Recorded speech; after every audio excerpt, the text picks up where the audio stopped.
1 Samuel chapter 20, verse 1.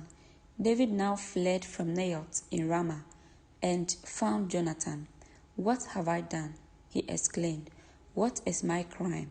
How have I offended your father that he is so determined to kill me?" Verse 2. "That's not true," Jonathan protested. "You are not going to die. He always tells me everything he's going to do, even the little things. I know my father wouldn't hide something like this from me. It just isn't so." Verse 3. Then David took an oath before Jonathan and said, "Your father knows perfectly well about our friendship, so he has said to himself, 'I won't tell Jonathan. Why should I hurt him?' But I swear to you that I am only a step away from death. I swear it by the Lord and by your own soul." Verse 4.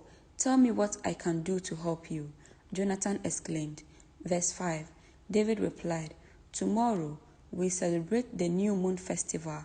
I've always eaten with the king on this occasion, but tomorrow I will hide in the field and stay there until the evening of the third day." Verse 6. "If your father asks where I am, tell him I asked permission to go home to Bethlehem for an annual family sacrifice." Verse 7. "If he says, 'Fine,' you will know all is well. But if he is angry and loses his temper, you will know he is determined to kill me." Verse 8. "Show me this loyalty as my sworn friend, for we made a solemn pact before the Lord. Or kill me yourself if I have sinned against your father, but please don't betray me to him." Verse 9. "Never," Jonathan exclaimed. "You know that if I had the slightest notion my father was planning to kill you, I would tell you at once." Verse 10. Then David asked, "How will I know whether or not your father is angry?" Verse 11. "Come out to the field with me," Jonathan replied, and they went out there together. Verse 12. Then Jonathan told David, "I promise by the Lord, the God of Israel, that by this time tomorrow or the next day at the latest, I will talk to my father and let you know at once how he feels about you. If he speaks favorably about you, I will let you know." Verse 13.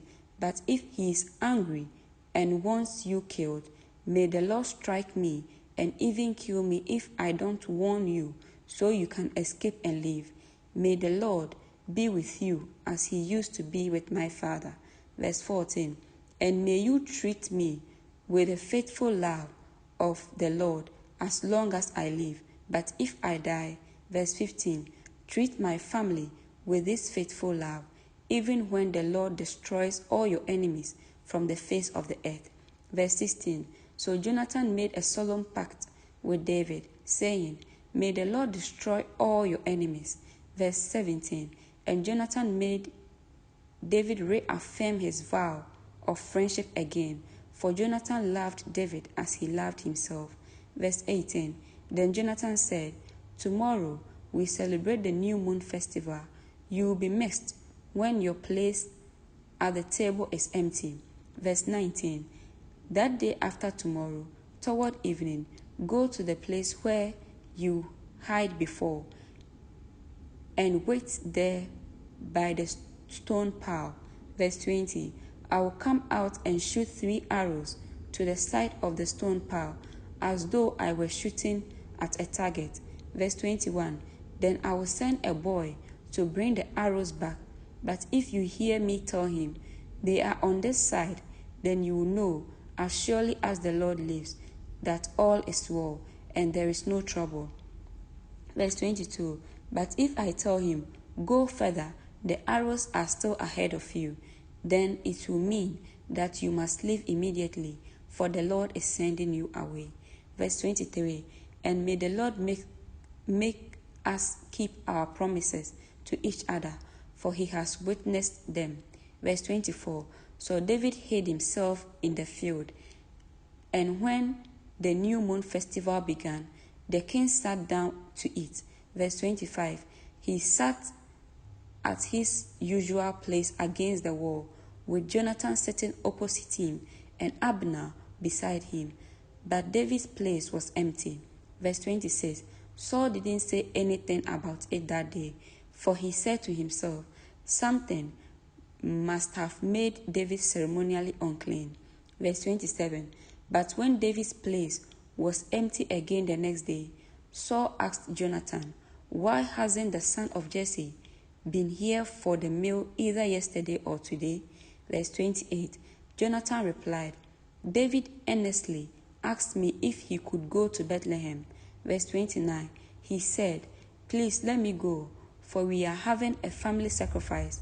My brother demanded that I be there, so please let me get away to see my brothers. That's why he isn't here at the king's table. Verse 30. Saul bawled with rage at Jonathan, you stupid son of whore. He swore at him, do you think I don't know what you want, that you want him to be king in your place, shaming yourself and your mother? Verse 31. As long as that son of Jesse is alive, you will never be king. Now go get him so I can kill him. Verse 32. But why should he be put to death? Jonathan asked his father, what has he done? Verse 33. Then Saul hurled his spear at Jonathan, intending to kill him. So at last, Jonathan realized that his father was really determined to kill David. Verse 34. Jonathan left the table in fierce anger and refused to eat on that second day of the festival, for he was crushed by his father's shameful behavior towards David. Verse 35. The next morning, as agreed, Jonathan went out into the field and took a young boy with him to gather his arrows. Verse 36. Start running, he told the boy, so you can find the arrows as I shoot them. So the boy ran, and Jonathan shot an arrow beyond him. Verse 37. When the boy had almost reached the arrow, Jonathan shouted, the arrow is still ahead of you. Verse 38. Hurry, hurry, don't wait. So the boy quickly gathered up the arrows and ran back to his master. Verse 39. He of course suspected nothing. Only Jonathan and David understood the signal. Verse 40. Then Jonathan gave his bow and arrows to the boy and told him to take them back to town. Verse 41. As soon as the boy was gone, David came out from where he had been hiding, near the stone pile. Then David bowed 3 times to Jonathan, with his face to the ground. Both of them were in tears as they embraced each other and said goodbye, especially David. Verse 42. At last, Jonathan said to David, go in peace, for we have sworn loyalty to each other in the Lord's name. The Lord is the witness of a bond between us and our children forever. Then David left, and Jonathan returned to town.